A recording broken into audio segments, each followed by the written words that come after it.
Hello everyone and welcome back in this guide about how to choose the proper catamaran to go around the world. So today we will talk about a very interesting topics, which is the speed polar of your future catamaran. What is the speed polar? The speed polar is a theoretical chart which is made by the engineer who designed the catamaran, who gives you an idea about which speed you should be able to do in different wind angle, regardless to which sail you have on. So if you are close wind, is most of the time G plus mainsail. If you are downwind, you can get two different polar, one with the mainsail and the Genoa, for example, and one with the mainsail and the Genacre, so which is a bigger sail, which is allow you to get a better speed. Unfortunately, most of those polar are wrong. 99.9% of the time they are wrong. And today I'm gonna explain you why, and then we're gonna discuss about the speed of the catamaran around the world. Like, do you better choose like a fast catamaran, which is considered as fast, or are you better to consider like sailing with a more enjoyable space big cat, which is less shaped to go fast, but which is more comfortable to cruise around. So let's start with the polar. So what we're gonna do, I don't want to take any particular brand, so I'm gonna go right now in internet and try to find polar of a cat. So let's go online. So Catamaran polar. Here we have something.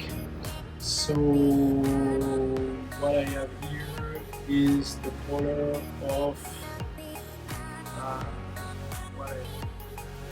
Fontaine Pajot Lucia 40. So if we go down to the page and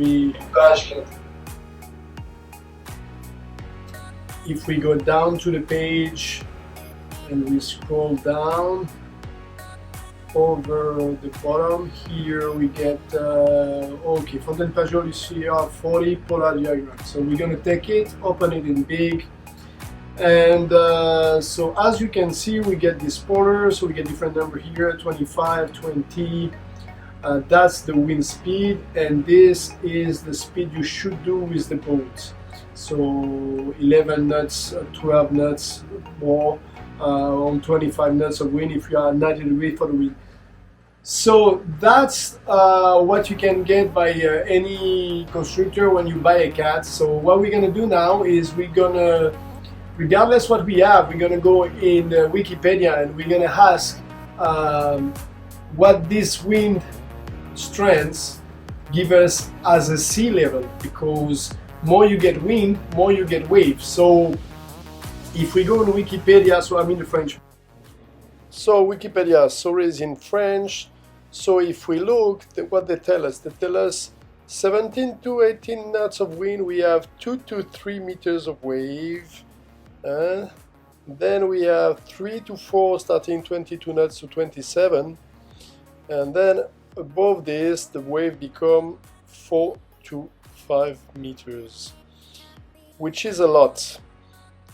So I don't know if you ever, like, if you consider like 25 knots here, sail on the 3 meters sideway wave with a catamaran, but what I can guarantee you is this polar will become something like this, which is the red area over here.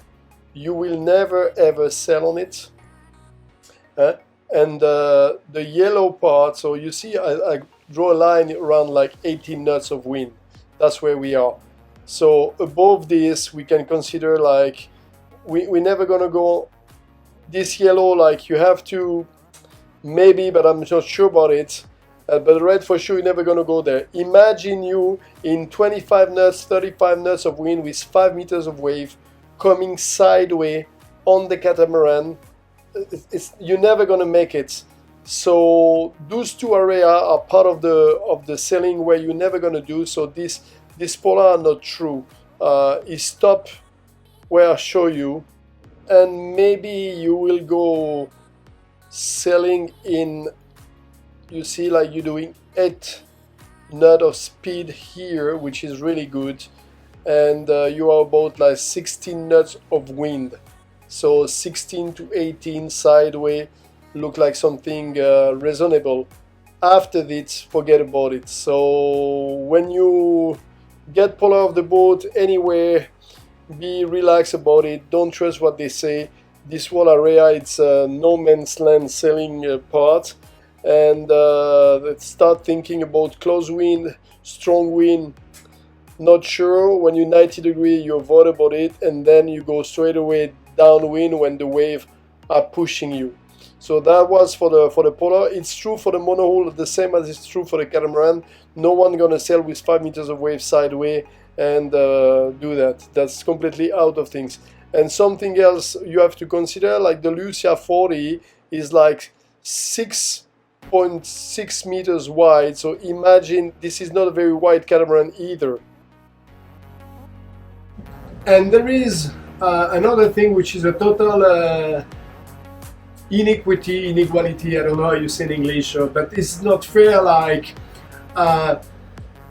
more you go on the size of the cat, and more is gonna go fast, not only because of the question of the size and the amount of sail you have, but because of the weight you put on the boat. As 90% of the time you're gonna sail, you're gonna be 2 people, you and your partner. Maybe you're gonna get 2 kids, maybe you're gonna be 2 couple, so it will be 4 people on the boat. But this doesn't change anything. What is going on is, if you get a 38-foot catamaran or if you get a 50-foot catamaran, what you're gonna put inside a catamaran, like weight-wise, is the same. You're gonna have the same kitchen set, coffee machine, pan, plate, glass, everything, fork, knife, and all you want. You're gonna have exactly the same clothing. You're gonna get exactly the same books. You're gonna have a tender. You're gonna have an outboard.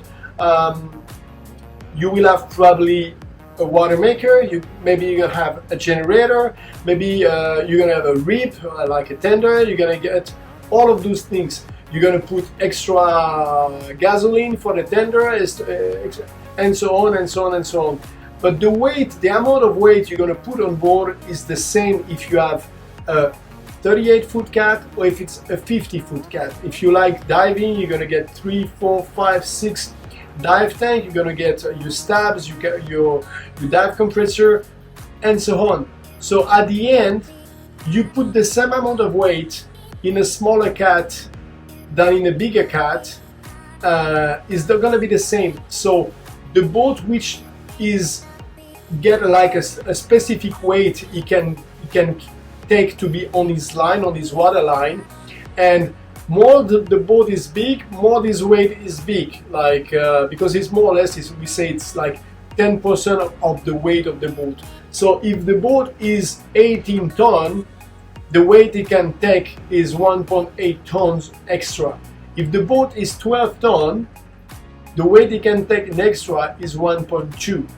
But I can guarantee you, these light weights, when you calculate the amount of water, so full tank, full diesel tank, generator, tender, outboard, food, and so on, and you make the whole calculation, you barely, every boat I've been around since the 20 years I'm sailing monohull or catamaran, we all put more or less between 1.2 to 1.5 tons of things on board. I'm talking about lines, fender, anchor chain, second anchor, anchor for the tender, weight for the diving, your scuba diving equipment, your snorkeling equipment, your stand-up paddle, and so on and so on and so on and so on. It doesn't look, but 5 kilo plus 5 kilo plus 5 kilo plus 5 kilo, the computer, the cable, and you arrive at this number. And unfortunately, more your cat gonna be small, more you will be down on your water line, and more the cat gonna push water. So this is what it is, and then you can think about, oh, maybe I should get a more fast catamaran, like design which is faster than a slower one.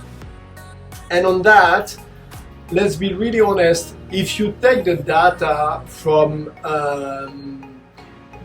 the ARC, which is a cruise racing, they leave from the Caribbean to, they leave from Gran Canaria to the Caribbean, most of the time Grenada. I'm not making any advertising for them here, but just to let you know, if you look the data of this cruising race, most of the time the result between a size boat or any boat or monohull catamaran is almost the same.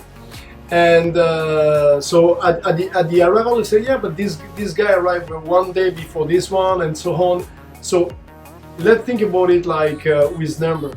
If you do 0.5 knots per hours more on average compared to like U-boat compared to another boat. So 0.5 knots on average, it's in 24 hours is 12 nautical miles. In 10 days, it's 120 miles. So in 10 days, you win one day on someone else. 120 miles a day, that's a 5 to 6 average. So in 20 days, you win 2 days to someone. So if you arrive, let's say 1 day and a half, or 1 day plus 15 hours to someone else on a cruise between Gran Canaria to Grenada, you only beat him by 0.5 miles, so 0.5 knots speed an hour. So from 5 to 5.5. So if you imagine, it's nothing. And if you look the result of the ARC, most of the time the biggest gap is 2 days, which is like 0.5, 0.6 knots an hour. So let's be honest, fast cat, not fast cat, monohull, catamaran, they all arrive mostly at the same time. It's 1 day, 1 day and a half difference at the end. I'm not talking about racing cat, but and if you look at the data, some of the time bigger cat arrive later than smaller cat, just because the captain during the night, every night before at 5 p.m. they take a reef in the mainsail to get the night nice and relaxed. If there is any squall and everything, they don't have to rush, go on the deck and put the mainsail down and take a reef and put the mainsail up after that. So they just sail all the night with the reef on the mainsail, and they arrive after all the other people. So maybe on the paper they get a faster catamaran, but at the end they arrive after the other people because the way they sail is more relaxed. So let's be honest, we have to stay relaxed on these polar speed things, and when you, as I explained in the previous video, when you go to see a broker or a catamaran brand and they're telling you, oh, a catamaran are faster than those one and those one are slow, they are RV, they are caravan, they're not moving. Take it easy, listen what the guys tell you, but in the back of your head, remember that at the end of the day, when you look at the number of the cruising like the ARC and things like this, is almost the same, 0.5. As long as you start living on board and you start to store your life on the boats, there is almost no difference. Well, I hope this video will give you an idea about, okay, maybe speed is not so important when you're going to cat around the world. Next video, we will talk about another topic which is much more interesting, is do we want centerboard on the catamaran, or do we want like not a catamaran with centerboard? So normally people say they give you a better heading when you go upwind. They give you better what do you say, when you remove them, we put them up, you are flush on the hull, so you should be faster on downwind, like when you're surfing the wave. So is it true? Is it not true? Is it a sales argument, or is it like a pitch? We will talk about it next week on the next video. I sail on both of them, so I sail on the gunboat, which was like a long deck boat, 2.5 meters. I sail on Catamaran. We also have a sailboat, and I also sail on boat we don't have those, like Leopard, Fontaine Pajot, Lagoon, Privilege, Naughty-Tech, and so on. So I can give you a feedback on that. What's the pro, what's the cons, and do you consider it or not? The space inside, what's the good, what's the not good. So thank you very much for watching this video. For the people who listen this in a podcast, I just want to remind you, you have much more in our YouTube channel. Thanks for the listening. See you next week. Click on the subscribe button, put the notification bell if you don't want to miss it. And thanks again. Bye bye.